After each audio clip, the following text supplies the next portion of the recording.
Cambrian. So basically, I was just reading about some old laws and come on to this subject of partitions, which is literally a slight variation of the word petitions, petition or partition. So, like, the thing with the petition is it's like a collection of signatures together of people on a writ to ask the leader for something. I'll use the word leader, right? It's better. We'll use the word leader rather than king, right? A petition is a number of people signed up on a writ, right? Now I've come across the word partition. A partition is the word partition is like petition, but with a letter A, slight change. So I'm like, what are the connections between that? Well, a partition is a legal writ, an action, but to do with land, areas of land, and so forth. But like, we also use the word a partition for devising and separating lands. Well, in that other video, and then that reply that I made about, I was talking about the hundreds, like the hundreds, like the divisional courts, the hundreds. Well, then, like, start dividing up the land into the hundreds, and then they got courts there, right? But then I was like, oh, right, yeah, partition, to do with tenants and land and looking after different lands and so forth. I'm like, well, the word tenants, I've never thought of it before. You don't really think of these things when you use them a lot of the time. Words like tenant, you just think, you go to a pub, or rent a flat out, and I was a tenant. But you don't. When you say that word, like you're just kind of like going around normal life, and we just talk, like we use words like up, down, left, right, tenant. You don't like disassemble the words like when you're going about normal life and saying, wonder where that word comes. What does it mean? It's tenant, right? A tenant. So like that's you got tens and hundreds, okay? Like 10, the hundreds caught, so hundreds, but then 10 tenant is like 10, but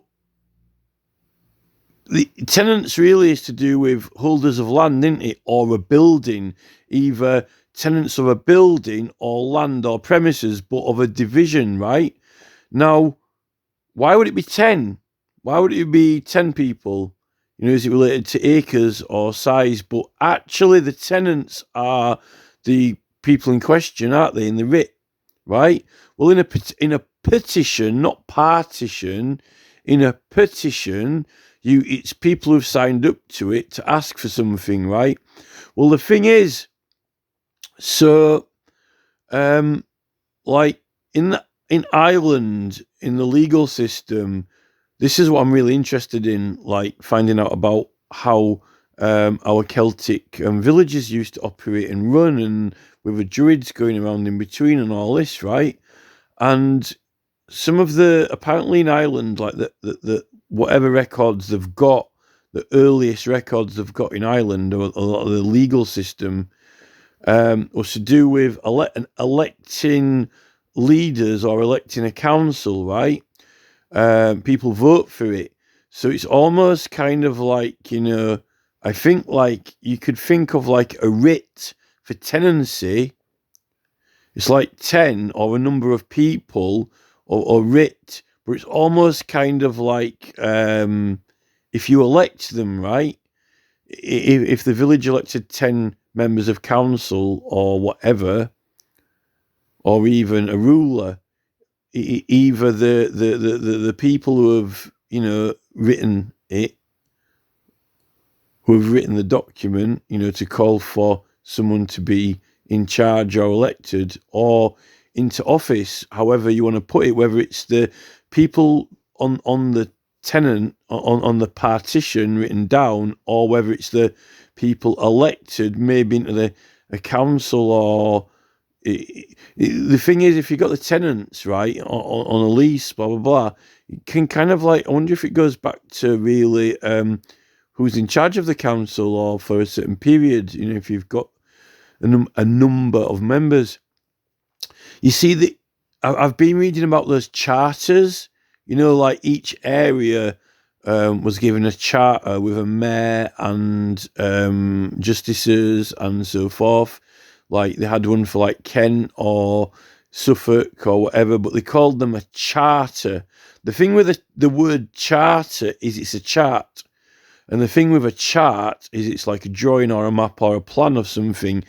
If you just use the word chart, well, a map's a map, but a chart is still... I think a chart is an older word for map, isn't it? Or graphs or drawings or plan or whatever, plan, map, chart or whatever, some document with something laid out, right? For how things are going to be run or operate. Now, the thing with a partition is you get things separated into areas, which is what those charters kind of did. They had a charter for the forest, though, which was going to be the Great Forest of England, the charter, right? But you see, going back to the clans and the Celtic villages, so we were all supposed to have separate rulers, right? Each of the clans was supposed to have separate rulers, right? Although the Irish archives seem to suggest that, there was a council elected, not necessarily a king or whatever, but the Romans refer to them as kings. I definitely think that these like 10 tenants and this partition or a writ for either a number of people for an area or land, either the people who are doing the writ to decide who's going to be in charge of an area of land, or all of the people who declare the area of land partitioned off to them, right? But it's still like the petition. Now, you see, I think that the petition was retained and passed down. And then, I don't know what happened when the Romans came over, but, and then the Romans went, and then, they got Danelaw. But whatever happened with that conquest in 1066, there was already, the hundreds were already established, and they went round and tallied up everything with the Domesday Book. That's got to be kind of like some sort of like documenting or archiving. They basically writ down like an assessment of assets around the country or whatever. I mean, that's counting as it is. So I just wanted to say that basically there is like the petition. How we have it now is that like the ruler or the person in charge, we give a writ to them to ask for something, right? If we can have something done or made or changed.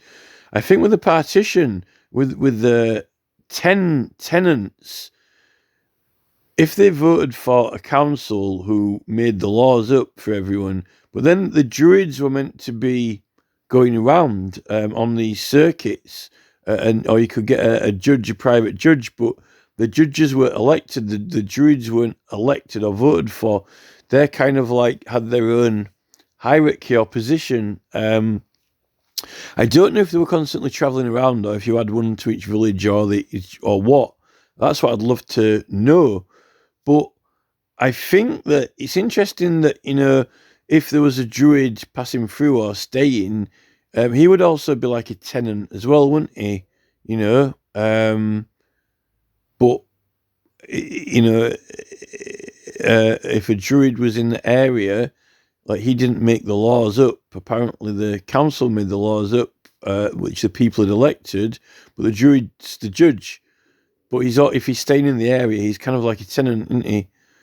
There's something how did they decide what clans had what land and what were the extent of the villages? And this is to do with like the organisation of the village and the land. So, even when the word ruler is to measure, isn't it? But they had acres. I think acres was one of the old measurements, and the word acre, acre fire. That's in Wales, isn't it? Acre fire. Or acre fair. I like to call it acre fire, the acre fair. A fairground's like a partition as well, I suppose. So yeah, I kind of just wanted to throw that out. To be honest, I really want to find out. I'd love for us to find out more and more about this. I'd love, besides like the Roman writings and Strabo, and there aren't that many writings really. I mean, I'd love to actually discover what the model was properly, like the actual proper model. I don't know if there's any evidence of it in the Welsh folklore, that you've got all that Welsh kind of like wealth body of knowledge. It would be pretty cool to find out. I mean, I would have thought that if there's some left in the Irish, then there must be in the Welsh, but not in the Welsh mythology, not in the myths and stories. I mean, actual proper. We're talking like in the Welsh records, in the Welsh court records, in the old Welsh courts. Before William the Conqueror. And earlier. I guess we're talking like 800 or 900, or even earlier. There's got to be because all those Welsh clans were still in the far reaches of Wales, hadn't been conquered when Queen Victoria was there, and I think I'm pretty sure they only just finished conquering all of Ireland completely just around the time we even went over to America. To be honest, it's not far off that time. And I think Wales has got to, at that point, at Queen Elizabeth's time, the first, there's got to have been some kind of written records, at least from 800 or earlier, that kind of writ down something that they know, because Wales itself, you've got, all of Ireland, really, if you go back to kind of 800 or whatever, they've got to have a lot of more. They've got to have been going over to Ireland backwards and forwards, the Welsh. So wouldn't you think the Welsh people at the time, in kind of 800 or 900, when they are writing things down, wouldn't they like be wanting to do some history study themselves, of the history and how everything was organised before? So surely they would speak to people in Ireland about it, and maybe that's why how they've written down the myths and the stories. But like, we're talking like actual facts, like, oh, we've got a legal system, or what was there must have been an existing legal system. I guess this is what you're looking through in all your stories. They're trying to find information and things like that. But we've got a hell of a lot of records now what are on the internet that weren't on about just I've just found the whole purportedly the whole parliamentary documented dialogue from William of Orange. 10 years ago when I first started this, I just thought there was, a couple of old bits of legislation. It turns out they've got everything. They've got absolutely everything, the records of everything. And this is all like factual stuff, the actual legislation, the actual records from Parliament. So they've got to have been, sessions recorded and things. So, I really would like to know what the I mean, I wonder when the last time. What about these courts in Wales that were still operating under like a different jurisdiction to William the Conqueror before before the William the Conqueror took over? There were still some courts, of Alfred and some Welsh courts and so forth, still operating. I mean, there's got to at that point, half of Ireland has got to have still had even the Celtic legal system. The Romans never went over, did they? So, I mean, at the point of Anglo-Saxons, the Romans never conquered Ireland, so they never scrapped. They had everything. Surely they had pretty much everything. It was only the Christian missionaries that went over to Ireland and started. See, that's the thing. You forget. If we forget about that, Ireland wasn't conquered by the Romans. So when William the Conqueror came over here, the only thing that had chipped into Ireland really was the church. That's what broke down all of those, the religion and so forth in Ireland, which is pretty crazy, really, if you think about it. It took an army to break up the whole thing here, but not an army, only missionaries to break up in Ireland, really, So there's got to be some information in the Welsh archives about the previous legal system and organisation of the areas